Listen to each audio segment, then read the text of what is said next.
Inside Outside Innovation is the podcast that brings you the best and the brightest in the world of startups and innovation. I'm your host, Brian Ardinger, founder of InsideOutside.io, a provider of research, events, and consulting services that help innovators and entrepreneurs build better products, launch new ideas, and compete in a world of change and disruption. Each week, we'll give you a front row seat to the latest thinking, tools, tactics, and trends in collaborative innovation. Let's get started. Welcome to another episode of Inside Outside Innovation. I'm your host, Brian Ardinger, and as always, we have another amazing guest. Today, we have Omar L. Harris. He is the author of a new book called Leaderboard, The DNA of High-Performance Teams. Omar, welcome to the show. Thank you very much, Brian. Very happy to be here. Hey, I'm excited to have you on board because as our audience knows, we love talking about talent in the new world of work and how innovation in that is changing the game. We've got a new book out talking about some of the ways that people can be attracting and understanding this whole game of talent.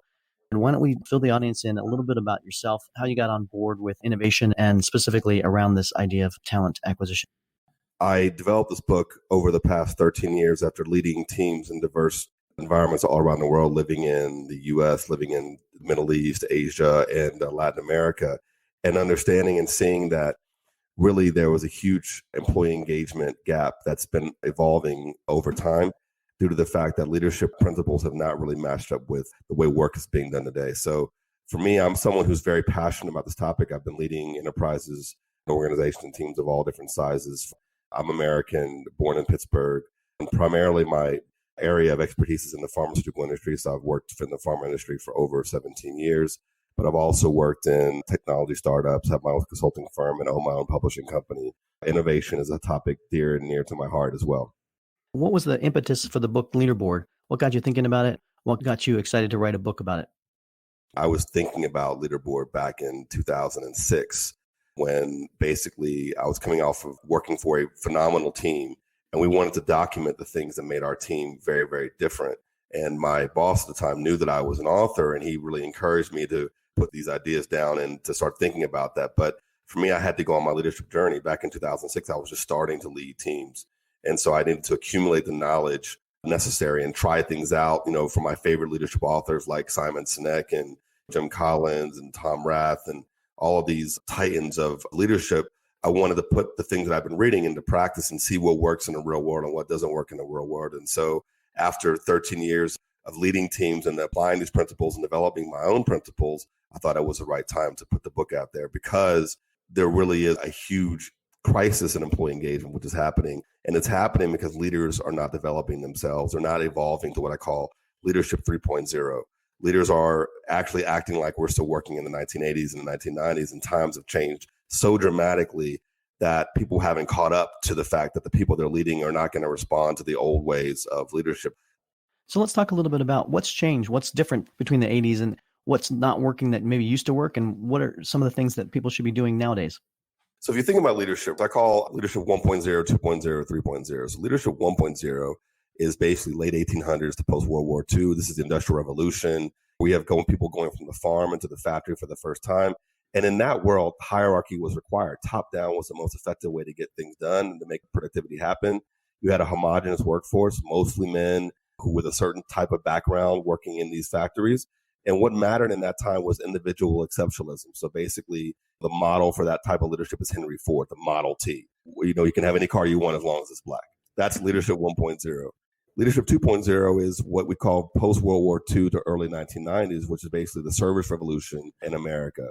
So we go from making stuff to developing solutions. You have a more diverse workforce. You have different genders, races, religion, and ethnicities entering the workforce. The hierarchy was reinforced. I call this the American dream phase. You have all these different types of people coming in, going after the American dream. Hierarchy was still very important, but now you have a combination of individual exceptionalism and group dynamism. The best example of this type of leadership was JFK in the space race. I'm going to put a man on the moon in 10 years. And it required everything. It required teams for the first time to deliver something, not just individual exceptionalism. Leadership 3.0 is the mid-90s until now. And this is what we're talking about, the information revolution. So we're going from solutions to innovations. You have much more diverse leaders with different drivers behind them. So the reason why people are becoming leaders is very different than in leadership 2.0 and leadership 1.0. Hierarchy has been disrupted. So organizations have become flatter, not longer. And everything is now connected. So we're all connected with social media and all the different technologies that we have. The internet has changed the game. And so now what's necessary is group dynamism with a technology assist. So that requires very, very different leadership skills than either what was necessary in Leadership 2.0 or Leadership 1.0. Hey listeners, I wanted to pause this episode to bring you a special announcement. We are bringing back the I/O Summit. Yes, the third annual Inside Outside Innovation Summit is coming October 20th through the 22nd. This year's theme is Talent, Technology, and the Future of Innovation. If you are an entrepreneur, innovator, corporate leader, looking to future-proof your organization, showcase your startup, or just mix and mingle with some of the best and the brightest in the world of innovation, don't miss this immersive event, October 20th through 22nd. Check out tickets at theiosummit.com. Talk a little bit about, again, maybe change from the individual to the team, and how important is that team dynamic now, and how is it different than what it used to be? Now, teams are the way we get everything done. One of the primary tenets of the Leadership 2.0 style was this whole idea of A players. If you've read books about Steve Jobs, he really talked about A players. If you're familiar with the Jack Welch's key principles about the 20-70-10, the 20% star, 70% base, and then 10% had to be moved out of the organization, everything was around the stars, like basically making sure you had a few stars sprinkled in, and the stars will basically lead and drive your organization. And the case that I'm making in Leaderboard is that actually we're not working hard enough because everybody on the team is a leader of something. Mm-hmm. Everybody who's on your team is going to be great at, you're going to have people who are going to be better than you as a leader at execution. You have people who are more influential than you, people who are better at building a relationship, or people who are better at strategic thinking. You have to do the work to figure out who these people are and let them lead, empower them to lead in their area of greater strength. You can build an A team versus an A individuals. So talk a little bit about the book and how does it lay the principles out. I noticed that you took a different tactic than a lot of the business books out there. It's more of a narrative approach to it. So talk a little bit about what's inside the book. So I was inspired by books by Patrick Lencioni, like The 5 Dysfunctions of a Team, inspired by books by Christina Wadke, who wrote a book called Objectives and Key Results, who levers the narrative format to teach. And I consider myself a teacher. So for me, I was thinking about what is the best way of demonstrating these different principles in action.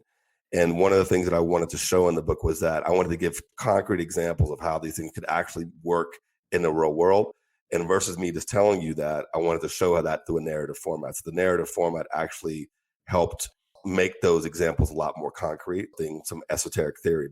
One of the other impetuses behind the book was one of my main frustrations with some of the great thought leaders and leadership was that there's a huge gap between their guidance and actually applying them day to day. Right. And what I wanted to do in Leaderboard was to demonstrate that I've tested all these things in the real world, and here is how you can apply them. The book is based off of a seminal paper on group dynamics from 1965 by Bruce Tuckman, who talked about the stages of group formation. Everyone has heard of this in terms of forming, storming, norming, and performing. So a lot of people have heard those 4 words before. These are basically the stages of group formation that were developed first by Bruce Tuckman, who was a behavioral psychologist who wrote this landmark paper back in 1965. So I utilize those 4 stages of team formation to inform leaders of today and leaders of tomorrow. There's a scientific background for what's going to happen with a group of people when they get together. And you as a leader need to understand how to steward and guide a team through those 4 stages. High performance doesn't just happen. You have to understand how to navigate these stages.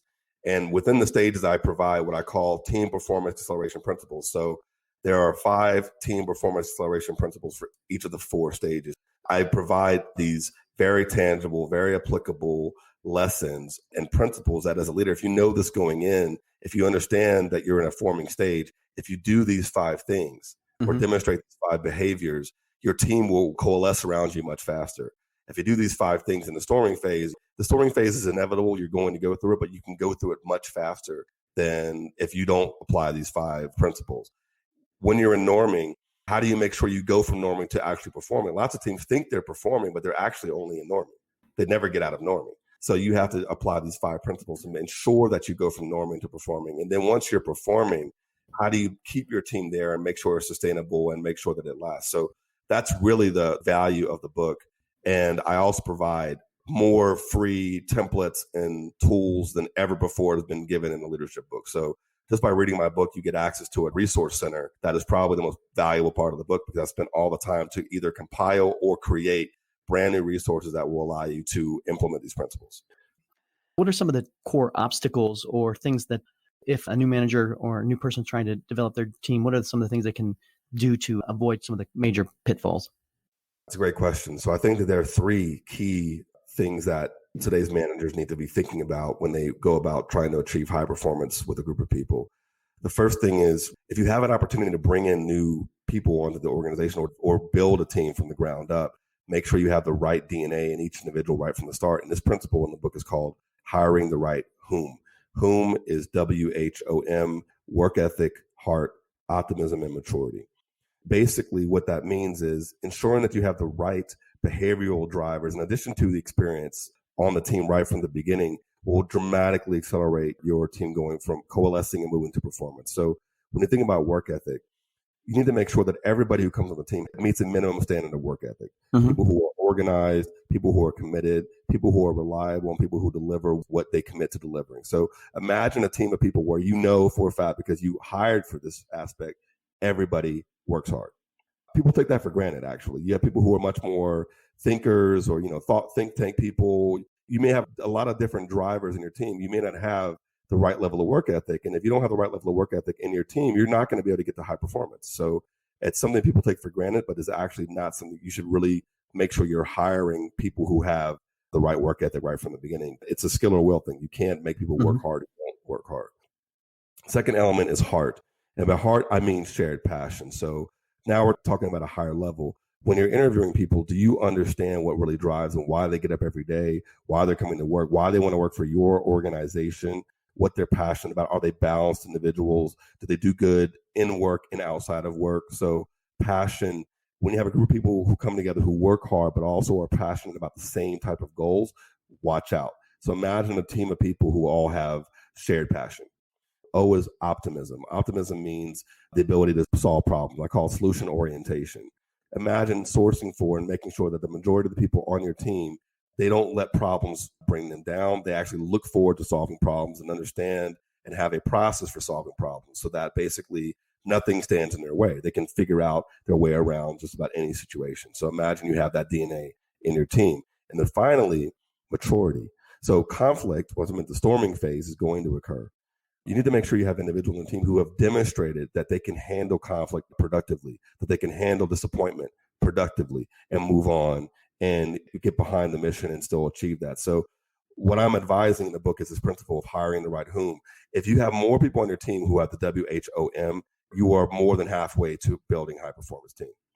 Are there particular interviewing techniques or methodologies or things that you've seen successful trying to identify those right DNA candidates? I created an assessment just for this. And I've been using this assessment with all of my hires for the last 5 years. Basically, I have a questionnaire. It's a 32-question questionnaire. And what I do is I ask 4 questions for each of the 4 categories, the W, H, and O, the M, and I change it every time, depending on what the person in front of me is. So I don't use the same 4 questions in each category every time. I'll give you an example of some of the questions that you might find. Like in work ethic, one of my favorite questions, and I almost always ask this question is, what defines a successful day for you? What I'm looking for in that question is, a successful day should never be about checking off all the things on the list. A successful day is about impact. A successful day goes beyond just getting everything done. Right. So for me, a level 5 answer is someone saying, well, for me, if I had 30 things to do, but I did one thing that really drove an impact and moved the needle, that would be a successful day for me. Or if I was able to help a colleague get through something that they couldn't solve themselves, that's a successful day. So for me, I'm looking for these higher order work ethic type of responses. That tells me I have someone behind me who really is not going to stop until the job gets done. And they're focused on impact, not just action. And at heart, one of the questions that I love to ask is, what do you do to help people outside of work? Right. I get an understanding of this person as someone who turns it on when they go into the office, or someone who actually does good and has passion all the time. People who are passionate about what they do, they can't turn it off. It's not just something you turn on when you walk into the office building. So that gives me a great identification of where someone is in their journey with life and what they figured out about themselves. And do they really want to make an impact? Once again, we're talking about impact. Orientation, I have a number of great questions, but my favorite one is, what has been your biggest failure? People have a lot of trouble with that question, Brian. Like these perfectionists, MBA, Ivy Leaguers cannot answer that question. But what don't want to, yeah. Yeah, or don't want to. It's not like the strengths and weaknesses question where people go, oh, I'm a perfectionist. And no, it's not like that. It's you have to tell me where you failed and what you learned and how you got better because of failure. Everyone on my team, who's on my team now and all my teams for the last 5 years, they are people who learn from failure. So I can prove it because I've done the question. I've asked the question and done the assessment of that particular attribute. One of my favorite questions for maturity is, tell me about a time a colleague you work with disappointed you, but you still had to work together. So that's just one example of, and there's a lot of questions along that line in this questionnaire that's for free for download. So I give that away to everybody who reads the book. That's awesome. So you've been in the trenches a long time. Have you noticed any differences between hiring teams for startups versus a large corporation? Are there any differences, similarities, things that people should be worried about or working on? I think that the key thing that was important that really struck me, I worked in a technology startup based out of New York. We had 15 collaborators. When you're in a startup, these elements that I'm mentioning now are much more important because everybody does a lot more than just whatever their job description is in the startup. Everyone has to be doing everything, right? A hiring mistake really kills you in a startup environment. One of the other issues that founders have in startups is scaling. Because usually in the beginning of a startup, you are personally interviewing as a founder, everybody who comes on board your team. But you get to a point where you can't do that anymore. You have to hire HR at the outsource, and you're no longer directly involved in the hiring process. That's probably the biggest mistake that founders make. Because whatever the DNA they were looking for when they first created their company, that energy, that spark they were looking for in people, that goes away because they're not directly involved in the hiring process. If you're not focused on the raw material of the people you bring into the organization, you're missing a trick. Don't outsource that. Get involved and stay involved in every hire in your company. I go 2 levels down in my company. I can't be involved in every interview process, but I'm involved in every managerial hire that comes into the company and everybody who reports to my direct reports and my direct reports. I take it very, very seriously. One of the things that the higher up you go, the more you outsource hiring. Right. Which is the biggest mistake everybody makes, either in the enterprise environment or the startup environment. Stay involved, stay engaged in hiring. And if you absolutely cannot be there, make sure you create processes like the Whom checklist, like the business case, like different things that I advocate in the book to make sure that that process is followed to the T and don't make any exceptions to the process. It's great stuff. I really do appreciate you coming on board to talk to Inside Outside Innovation and talk a little bit about what you're writing here in the book. If people want to find out more about yourself or the book, what's the best way to do that? Our best way would be from my website, www.omarlharris.com. OMARL Harris, HARRIS.com. They'll get all the information about me, all the information about how to get the book. And also, more importantly, I write a ton of useful articles that I post either on my website or on LinkedIn that people can get inspired from and can engage with me, and as well as access the Resource Center, which is free to everybody who buys the book. Omar, thanks very much for being on Inside Outside Innovation. I look forward to keeping in touch and seeing what happens in the world of innovation and talent. Thanks very much. Thank you very much, Brian. That's it for another episode of Inside Outside Innovation. If you want to learn more about our team, our content, our services, check out InsideOutside.io or follow us on Twitter at the IO Podcast or at Ardinger. Until next time, go out and innovate.